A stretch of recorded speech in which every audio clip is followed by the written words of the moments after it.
Pero Fred, unsa bay mga kuan dia karon milagro dito nga nahitabo especially diyan dapita sa Divine Mercy karon sa may El Salvador?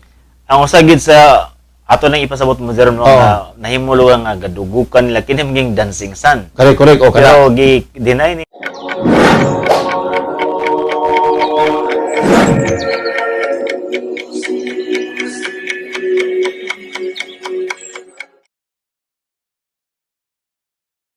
Pero Fred, unsa bay mga kuan dia karon milagro dito nga nahitabo especially diyan dapita sa Divine Mercy karon sa may El Salvador?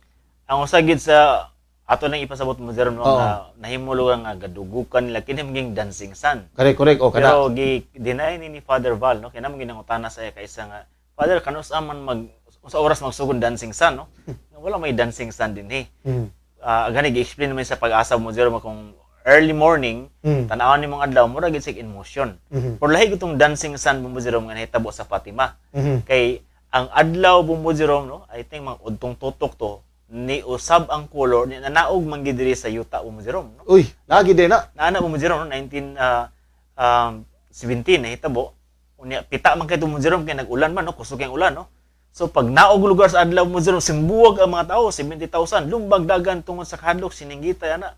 Unya sa diyang nibalik ng adlaw mo Jerome sa iyang original position. Ang ilang basa nga sanina og ang pita nga yuta nahimo ng uga mo Jerome. Mhm. Nahimo ng abugon. Nga ni pirma gitong mga 70,000 ka tawo nga tinuod gid ang ilang na-experience. So katugid ang gi-consider nga dancing sun mo Jerome. Mhm. Na kanang nadi sa Divine Mercy say murag medyo galihok-lihok puningon si Father Val nga di po ta makapugong sa Ginoo nga ang gamay nga pagtuo sa tawo nga pagtanaw niya sa adlaw oy dancing sun na ni basi diha pud moagi ang kaluoy sa Ginoo mo Jerome no. Correct. Oo. But so far wala gyud nag-declare ang atong archdiocese nga dunay kahitabo diha nga dancing sun makigsunan sa El Salvador panahon sa Divine Mercy.